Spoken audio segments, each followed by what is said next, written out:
എനിക്ക് തെരഞ്ഞെടുപ്പ് കമ്മീഷണറായിട്ട് അദ്ദേഹത്തെ നിയോഗിച്ചതായിട്ട് അറിയാൻ കഴിഞ്ഞിട്ടില്ല.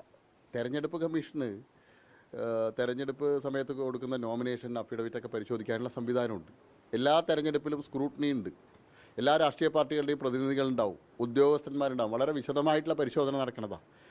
ആ ഉദ്യോഗസ്ഥന്മാരും രാഷ്ട്രീയ പാർട്ടികളൊന്നും കണ്ടെത്താത്തത് തെരഞ്ഞെടുപ്പ് കഴിഞ്ഞിട്ട് 1.5 വർഷമായി. എനിക്ക് ലോക്സഭാ തെരഞ്ഞെടുപ്പ് കഴിഞ്ഞിട്ട് 24 തെരഞ്ഞെടുപ്പ് കഴിഞ്ഞു. ഇപ്പോൾ നടന്ന ബൈ ഇലക്ഷനിൽ ഞാൻ മത്സരിച്ചിരുന്നല്ലോ. ബൈ ഇലക്ഷനിൽ മത്സരിക്കുന്ന സമയത്ത് പാർട്ടിയിൽ നിന്ന് പുറത്തു പോയ ആളാണ്. അപ്പോൾ ഇതൊന്നും കണ്ടുപിടിച്ച് പരാതി പറഞ്ഞില്ലല്ലോ. പാർട്ടിയിൽ നിന്ന് എനിക്കെതിരായിട്ട് ആരോപണങ്ങളുമായിട്ട് അന്ന് പുറത്തുപോയ ആളാണ്.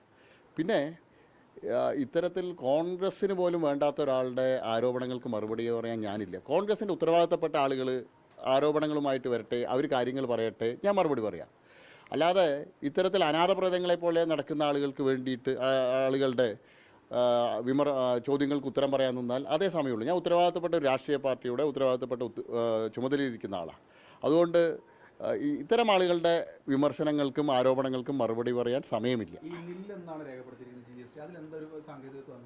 അല്ല, ഞാൻ പറഞ്ഞല്ലോ, കഴിഞ്ഞ തെരഞ്ഞെടുപ്പിൽ ഞാൻ മത്സരിച്ച തെരഞ്ഞെടുപ്പിലൊക്കെ സ്ക്രൂട്ടനി നടന്നിട്ടുണ്ട്. ഞാൻ 2000 തൊട്ട് തെരഞ്ഞെടുപ്പിൽ മത്സരിക്കുന്നതാണ്. 4 മുനിസിപ്പൽ തെരഞ്ഞെടുപ്പുകളിൽ ജയിച്ചിട്ടുണ്ട്. 16 നിയമസഭാ തെരഞ്ഞെടുപ്പിൽ മത്സരിച്ചിട്ടുണ്ട്. മലമ്പുഴയിൽ 21 മത്സരിച്ചിട്ടുണ്ട്. 19 ലോക്സഭയും 24 ലോക്സഭയും ബൈ ഇലക്ഷനുമൊക്കെ മത്സരിച്ചിട്ടുണ്ട്. അന്ന് ഒരു ഉദ്യോഗസ്ഥരും കണ്ടെത്താത്ത ഒരു ഉദ്യോഗസ്ഥർക്കും സ്ക്രൂട്ടനി സമയത്ത് യാതൊരുവിധ പരാതിയും ഇല്ല, അല്ലെങ്കിൽ അത് തള്ളിപ്പോയിട്ടില്ല എൻ്റെ നോമിനേഷനൊക്കെ. അപ്പോൾ എൻ്റെ നോമിനേഷൻ കറക്റ്റ് ആയതുകൊണ്ടാണല്ലോ സ്വീകരിച്ച്. ഇനി നിയമപരമായിട്ട് എന്തെങ്കിലും ഉണ്ടെങ്കിൽ അത് ഞാൻ നേരിടാൻ തയ്യാറാണ്. ഞാൻ പറഞ്ഞല്ലോ, ഈ രാജ്യത്ത് നിയമവ്യവസ്ഥകളുണ്ടല്ലോ.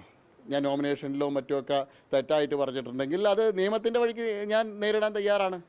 എനിക്ക് ഉത്തമ ബോധ്യമുണ്ട്. ഞാൻ ഇലക്ഷനിൽ മത്സരിക്കുന്ന സമയത്ത് കൊടുത്ത കാര്യങ്ങളിൽ 100% പെർഫെക്റ്റാണ്.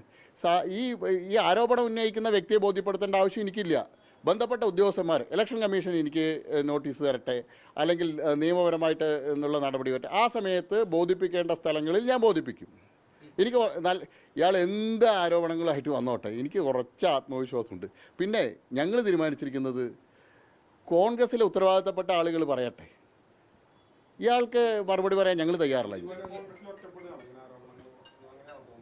അല്ല, നിങ്ങൾ കണ്ടുവല്ലോ ആരൊക്കെ ഏറ്റുപിടിച്ചു എന്നുള്ളത്. ഇത് ആരൊക്കെ ഏറ്റുപിടിച്ചു എന്നുള്ളത് അങ്ങനെ അവർക്കറിയാലോ. കോൺഗ്രസ്സിന് ഉള്ളിലുള്ള ആളുകൾക്കറിയാം.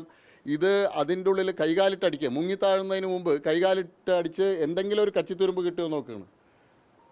ആ ആൾക്ക് കച്ചിത്തുരുമ്പ് ഞങ്ങളെന്തിനാണ് കൊടുക്കുന്നത്? മുങ്ങിത്താഴുന്നോട്ടെ. ഒന്ന് കുറച്ചൊക്കെ നമ്മൾ ഞാൻ ആ വാക്ക് ഉപയോഗിക്കുന്നില്ല, പക്ഷേ കുറച്ചൊക്കെ ഇത്തരം കാര്യങ്ങളെക്കുറിച്ച് ബോധ്യമാണ്. ഒരു ഡ്യൂ എന്താണെന്നുള്ള ആദ്യം ഡിക്ഷണറി നോക്കിയിട്ടോ അല്ലെങ്കിൽ അതിനെ സംബന്ധിച്ച് അതിൻ്റെ ഡെഫിനിഷൻ എന്താണെന്ന് നോക്കിയിട്ട് പഠിച്ചിട്ട് പത്രസമ്മേളനം നടത്തണം. വെറുതെ എന്തെങ്കിലുമൊക്കെ വിളിച്ചു പറഞ്ഞ് നാട്ടുകാരുടെ മുമ്പിൽ അപഹാസ്യനാവണം. ഞാൻ കടുത്ത വാക്കുകൾ ഉപയോഗിച്ചാൽ എൻ്റെ സംസ്കാരത്തിന് മോശം. അതുകൊണ്ട് ഞാൻ പറയുന്നു.